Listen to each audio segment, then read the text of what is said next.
আমি বিমল, আমি তোমাকে ডেকেছি। আমার বাবাই তোমাকে পড়ান।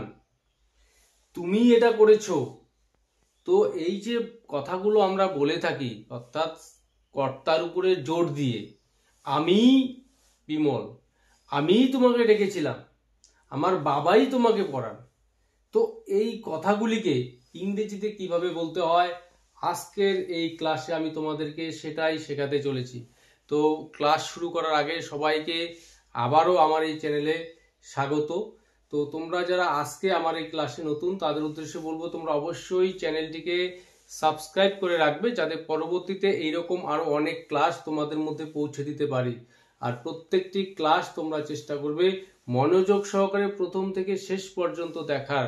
মাঝখান থেকে একটি বা দুটি ক্লাস দেখলে তোমরা কিছুই শিখতে পারবে না। তো যেই সেন্টেন্সগুলোর কথা বললাম যে আমি বিমল, তো আমি বিমল এই কথাটা একরকম। আমি বিমল অর্থাৎ জোর দিয়ে যখন আমরা বলবো, সেই সেন্টেন্সটাকে ইংরেজিতে ঠিক কিভাবে বলতে হবে। তো আমি বিমল এই সেন্টেন্সটাকে আমরা বলবো ইট is I who. It is I হু। তো এখানে আমি বিমল, তো আমি বিমল এই সেন্টেন্সটাকে আমরা কিভাবে বলে থাকি, আই অ্যাম বিমল। অর্থাৎ এখানে একটা বি ভার্বের প্রয়োজন আছে, আমি বিমল হই বা আমি বিমল। তো এখানে আমি বিমল যখন এভাবে বলবো, ইট ইজ আই হু, তারপর আমরা এখানে বি ভার্ব ব্যবহার করব। তো এখানে হু যে রিলেটিভ প্রোনাউনটা রয়েছে তার সামনে এখানে যে প্রোনাউন রয়েছে আই। তো এই যে আই প্রোনাউনটার সঙ্গে যে বি ভার্বটা আমরা ব্যবহার করে থাকি অ্যাম, সেই বি ভার্বটা এখানে আমরা ব্যবহার করব। তো ইট ইজ আই হু অ্যাম বিমল। তো আমি বিমল এই সেন্টেন্সটাকে আমরা বলবো ইট ইজ আই হু অ্যাম বিমল। তো অনেকের মনে হতে পারে যে ইট is I who is Bimal, এইটাই হয়তো সঠিক হবে, বাট এটা নয়। তোমাদের যাদের ইংরেজি বেসিক বিষয় একটু স্ট্রং রয়েছে তারা নিশ্চয়ই বিষয়টা বুঝতে পারবে যে আমরা যখন কোনো সেন্টেন্সের মধ্যে কোনো রিলেটিভ প্রোনাউন থাকবে এবং তার পূর্বে যখন প্রোনাউন থাকে, আমরা যখন কোনো বি ভার্ব বা হ্যাভ ভার্ব বসাবো সেন্টেন্সে, অলওয়েজ সামনে যে প্রোনাউনটি রয়েছে সেটাকে ফলো করে বসাবো। তো এখানে ইট ইজ আই হু অ্যাম বিমল, এখানে কিন্তু হু ইজ বিমল হবে না। পরের সেন্টেন্সটি, আপনি আমাদের পথ প্রদর্শক, মানে আপনি, তো জোর দিয়ে বলা হচ্ছে। তো এই সেন্টেন্সটাকে আমরা কিভাবে বলবো, তো ইট ইজ ইউ, এখানে subject it is you who. তো এখানেও আমাদের একটি বি ভার্ব নিয়ে আসতে হবে। তো ইউ এই যে প্রোনাউনটি রয়েছে এর সঙ্গে আমরা বি ভার্ব আর ব্যবহার করি। তো it is you who are our guide. It is you who are our guide, আপনি আমাদের পথ প্রদর্শক। তো পরের সেন্টেন্সগুলি, আমি তোমাকে ডেকেছি। তো এই সেন্টেন্সটি একটু আলাদা। আগের সেন্টেন্স দুটিতে আমাদের কোনো অ্যাকশন ছিল না, আমি বিমল, আপনি আমাদের পথ প্রদর্শক, তো সেখানে বি ভার্বের ব্যবহার ছিল।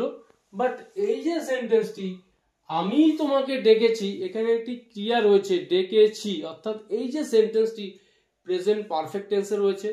তো এই সেন্টেন্সটাকে আমরা কিভাবে গঠন করব, তো আমি তোমাকে ডেকেছি, ইট ইজ আই হু।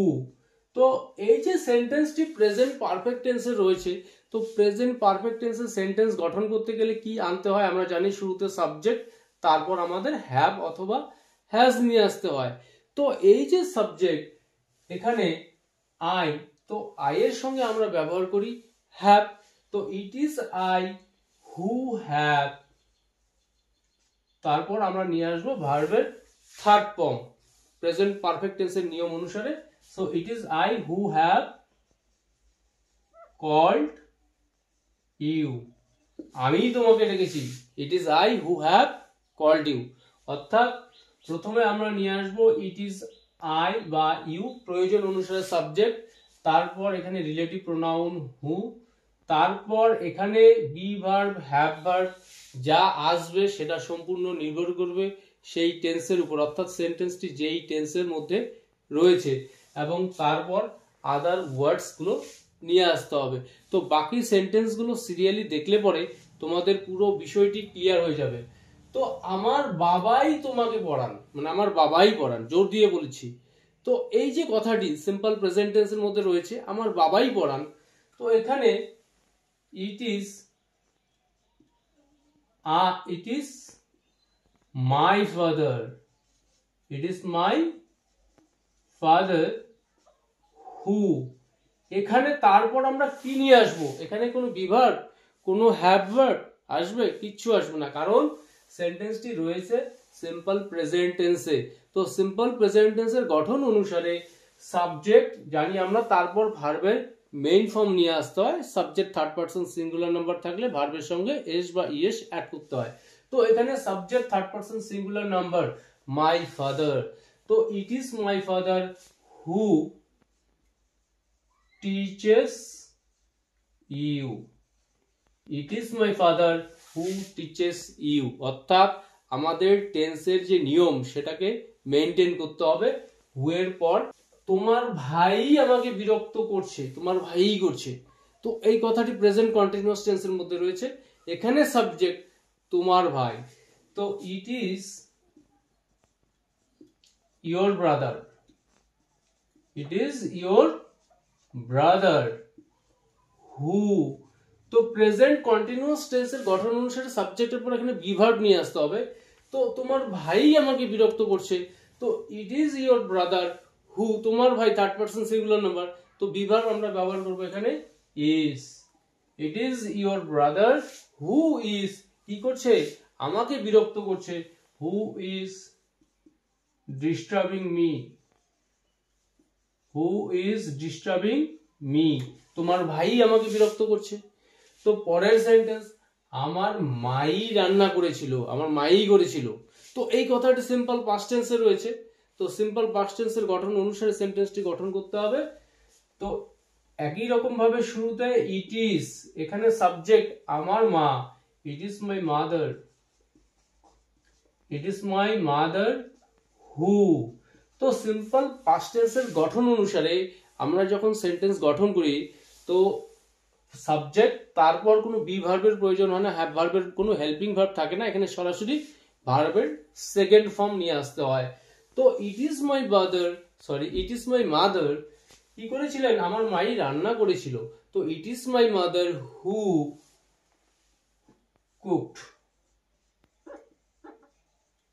তো এখানে আদার ওয়ার্ড প্রয়োজন হলে আমরা নিয়ে আসতে পারবো। তো it is my mother who cooked বা হু প্রিপেয়ার্ড ফুড। পরের সেন্টেন্সটি, তুমি আমার ভাইকে ডাকতেছিলে, তো এই যে কথাটা পাস্ট কন্টিনিউয়াস টেন্সের মধ্যে রয়েছে, তুমিই ডাকতেছিলে, তো এখানে ইট ইজ ইউ হু, তো পাস্ট কন্টিনিউয়াস টেন্সের গঠন অনুসারে সাবজেক্টের পরে আমরা বি ভার্ব ওয়াজ ওয়ার নিয়ে আসতে হয়। তো এখানে তুমি ডাকতেছিলে, সাবজেক্ট তুমি, তো এখানে ইউ এর সঙ্গে আমরা ওয়ার ব্যবহার করব, it is you who were calling my brother, it is you who were calling my brother, তুমি আমার ভাইকে ডাকতেছিলে। পরের সেন্টেন্সটি, সুমন স্যারই আমাদের পড়াবেন, সুমন স্যারই পড়াবেন, তো এই যে সেন্টেন্সটি সিম্পল ফিউচার টেন্সের মধ্যে রয়েছে, তো সিম্পল ফিউচার টেন্সের গঠন অনুসারে সেন্টেন্সটি তৈরি করতে হবে। তো it is Suman sir who, তারপর এখানে আমাদের নিয়ে আসতে হবে who will teach us, Suman স্যারই আমাদের পড়াবেন, it is Suman sir who will teach us. তো এখানে ব্রাদার স্পেলিং এর ক্ষেত্রে